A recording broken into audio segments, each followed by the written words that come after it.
Seja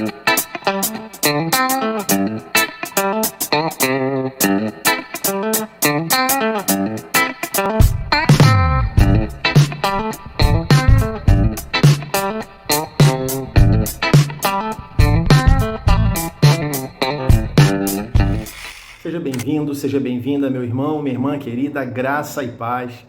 Seja bem-vindo a mais um episódio do nosso Meditai. Uma pergunta: a sua fé, a fé que você professa, é uma fé honesta? A sua fé é uma fé honesta? O livro é o Evangelho de Lucas e o capítulo é o capítulo 7. A partir do verso 2 diz assim a palavra de Deus: E um servo de certo centurião, a quem seu senhor muito estimava, estava doente à beira da morte. Tendo ouvido falar de Jesus, o centurião enviou algumas autoridades dos judeus a lhe pedir que viesse curar o seu servo. E aproximando-se de Jesus, eles lhe rogavam com insistência, dizendo: Ele é digno de que lhe concedas isso, porque ama a nossa nação e ele mesmo construiu para nós a sinagoga.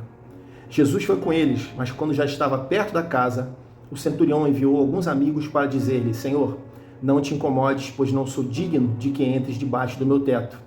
Por isso não me julguei digno nem mesmo de ir ao teu encontro. Dize, porém, uma palavra e o meu servo será curado. Pois eu também sou homem sujeito à autoridade, e tenho soldados sob minhas ordens, e digo a este: vai, e ele vai, e a outro: vem, e ele vem, e ao meu servo: faze isto, e ele o faz. Ouvindo isso, Jesus ficou admirado com ele, e voltando-se para a multidão que o seguia, disse: Eu vos afirmo que nem mesmo em Israel encontrei tamanha fé. E quando os emissários voltaram para casa, encontraram o servo com saúde. Você conhece essa passagem? Bom, vamos lá. No primeiro século, Israel ele era uma província romana e os centuriões eles simbolizavam a presença de Roma na região. Então, assim, Roma escolhia, através dos centuriões, marcar a sua presença, não somente a sua presença militar, mas o seu domínio nas suas terras e nas suas províncias. E esse centurião, que está ali naquele local, em Cafarnaum, ele decidiu exercer a sua liderança de uma forma mais amigável ali. Ele se aproximou dos judeus, se aproximou mais da religião, marcou sua presença através de benfeitorias, ele construiu a sinagoga, ele era considerado pelos judeus e era assim muito próximo da religião judaica. Não porque ele acreditasse na religião, mas porque ele percebeu que a sociedade daquele tempo girava basicamente suas conexões em torno da religião. Então a religião gostava dele e ele gostava da religião. E o que acontece é que em um determinado momento, um dos seus servos, provavelmente um dos seus soldados, teve um problema de saúde, ficou muito enfermo, e ele já havia ouvido falar de Jesus e dos seus milagres. Então ele pede que o chamem. Só que uma coisa interessante, a religião e Jesus não se davam bem, né? Eles eram antagônicos, eram contrários. Nas religiões, os judeus falavam mal de Jesus, né? E é interessante porque quando esse centurião vai buscar Jesus, ele não manda um dos seus soldados, ele não manda um destacamento, ele manda os judeus. Então, esses judeus, quando eles se apresentam até Jesus, eles dizem: olha, ele é digno. Ele nos construiu a sinagoga, ele é bom para o nosso povo, e ama a nossa nação, e ele é digno que tu faças isso. Então, vamos parar para analisar esse ponto. Os judeus detestavam Jesus. Eles procuravam perseguir Jesus e diminuir, descredenciar todos os seus milagres e a sua mensagem. Então, de repente, por causa de um homem de influência, de um homem de prestígio como um centurião, aqueles líderes religiosos se submetem a abrir mão dos seus próprios conceitos a respeito de Jesus e falam: não, eu imagino a cena, tipo assim, eles num local, numa sala: não, meu servo está doente, eu ouvi falar que tem um Jesus aí que cura, pode deixar que a gente vai lá, você quer que a gente vá lá buscar? Quer que a gente vá chamá-lo? E aí eles vão e se apresentam a Jesus. Quer dizer, eles aceitam se sujeitar e buscar Jesus, e o mais interessante é a forma como eles se apresentam. Eles buscam como que autorizar o milagre de Jesus, mesmo sendo quem são. A sua arrogância, a sua hipocrisia permanecem. Porque, veja bem, eles dizem assim, rogavam com insistência, no verso 4, dizendo: ele é digno de que lhe concedas isso. Pode fazer, ele é digno. Nós estamos dizendo, nós autorizamos, que você faça esse milagre. Nós estamos dizendo que para ele você pode fazer esse milagre. Então, olha só, é uma coisa interessante porque nós vemos o nível da hipocrisia, da demagogia desses líderes religiosos que eram totalmente avessos a Jesus.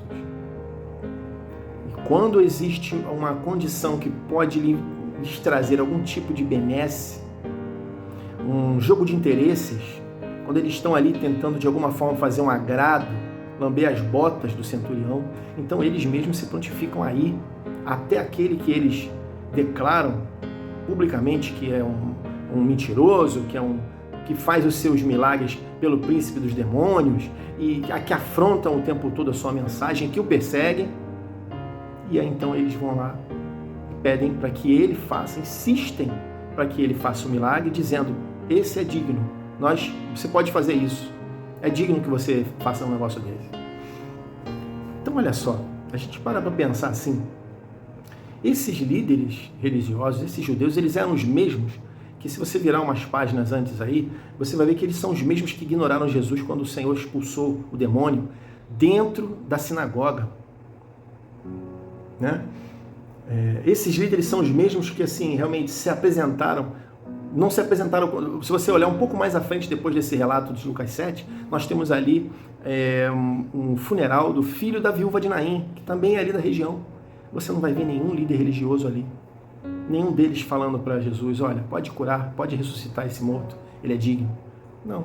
Por quê? Porque aquela mulher era uma pobre, aquela mulher não tinha ninguém, ela era uma pessoa do povo, uma pessoa comum, ela não tinha nenhuma proeminência, não eram pessoas de fama, de influência, mas para o centurião vale a pena ir atrás de Jesus.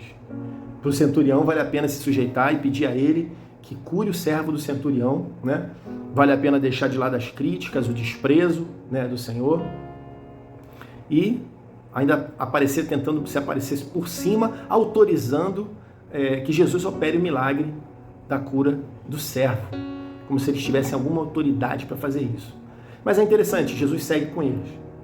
Quando Jesus está chegando perto da casa, a Bíblia diz que o centurião enviou os seus amigos. E aí é uma coisa interessante. Quem de verdade conhece a mim e a você? Além de nós mesmos e Deus, os nossos amigos, as pessoas próximas de nós, as pessoas do nosso convívio, do nosso círculo de influência, são as pessoas que nos conhecem de verdade. E aí, o que aqueles amigos dizem? Eles repetem as palavras do centurião e dizem: Senhor, não te incomodes, pois, diferente do que eles disseram, ele não é digno de que entre debaixo do seu teto. As palavras do centurião pela boca dos seus amigos: não sou digno de que entre debaixo do meu teto. Por isso eu não me julguei digno nem mesmo de ir ao teu encontro. Olha só que diferença, que contraste com as palavras hipócritas daqueles anciãos. Então os amigos disseram a verdade sobre aquele homem que suplicava a ajuda de Jesus. Já o próprio centurião, né, sendo um homem de autoridade, representante de Roma, ele se humilha, coisa que os judeus não fazem. Ele se humilha, e ele estava acima dos judeus ali, naquela ocasião, por representar o Estado. Ele se humilha, e naquela humildade sincera ele diz para Jesus: Senhor, eu não sou digno. A religião diz que eu sou digno, mas eu não sou digno.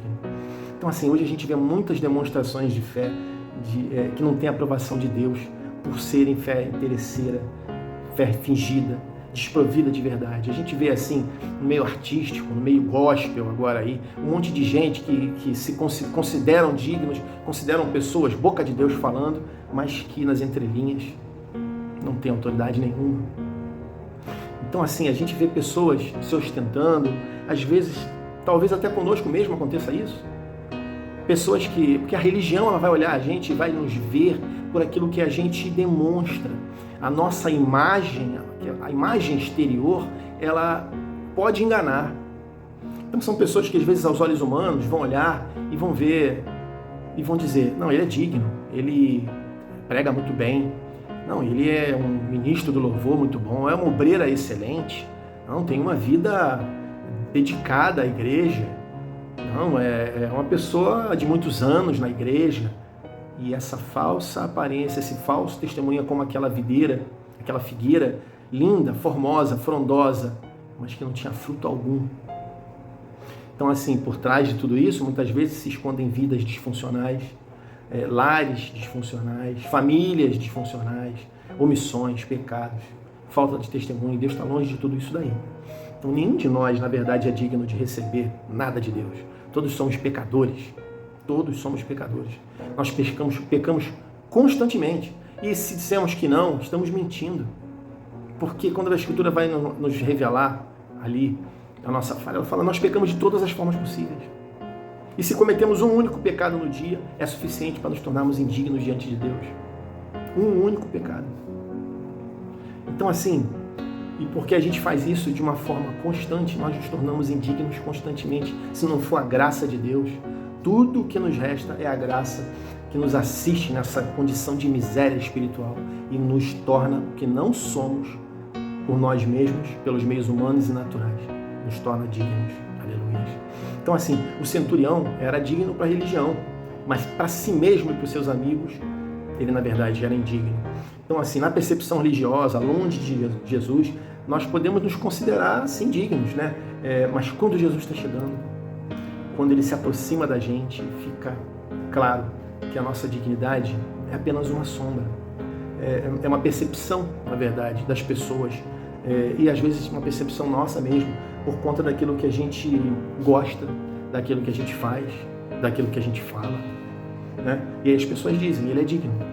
É uma aparência que revela um resultado que muitas vezes não é o que é. Então, assim, se você faz a coisa certa, se você faz uma coisa nova, importante, a religião vai dizer que você é digno, né?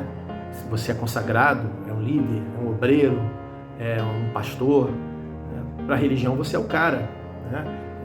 Vão pegar na sua mão, te saudar, dizer palavras bonitas, mas na realidade, muitas vezes não é aquilo tudo, porque quando Jesus chega, sabe aquele momento em que você tem aquela experiência de intimidade com Deus, naquela visitação, às vezes no momento de ceia, no momento de contrição, no momento de um louvor inspirado, de uma ministração da palavra, aquele momento de oração que às vezes o teu coração é movido e o Espírito do Senhor visita e toca você e você se sente desnudado.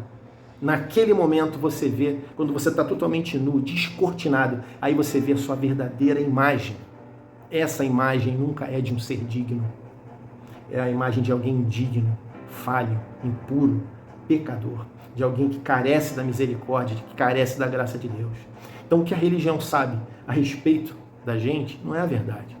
Agora, o que você sabe de você mesmo e o que os seus amigos sabem de você, as pessoas mais próximas de você, isso é mais equalizado com a verdade. Então, assim, para concluir, qual é a fé honesta? Qual é a fé que encanta Jesus de verdade? É essa fé que realmente impressiona o coração do Mestre, a ponto dele dizer, nem mesmo em Israel eu encontrei tanta fé. É interessante, né? A fé que encanta Jesus é a fé sincera. A fé que encanta Jesus é uma fé verdadeira, é uma fé honesta. E como Jesus reage a um homem que era canonizado pela religião, mas que se apresenta diante dele, reconhecendo que ele mesmo era indigno de recebê-lo em sua casa. Por que Jesus disse isso? Porque Jesus fala assim, nem mesmo em Israel eu encontrei tamanha fé. Por que Jesus fala isso? Porque a fé em Israel naquele tempo estava contaminada pela hipocrisia da religião. Jesus disse isso porque a fé dos judeus ela era uma fé que passava pela máscara da religiosidade. E a fé com máscaras não é uma fé genuína. Não é verdade, queridos? Então, assim, Jesus ama a verdade. Por isso, a fé que deixa Jesus maravilhado é a fé da honestidade, é a fé da integridade, é a fé que revela quem a gente é de verdade. Então, para concluir, vamos pensar assim, queridos, porque para as pessoas nós podemos ser quem nós quisermos, mas para o Senhor, você é quem você é mesmo. E quando Jesus se encontra com alguém assim, ele se encanta. Para as pessoas tudo bem, mas para Deus, a verdadeira dignidade que encanta o seu coração é ser íntegro, é falar a verdade. Deus te abençoe.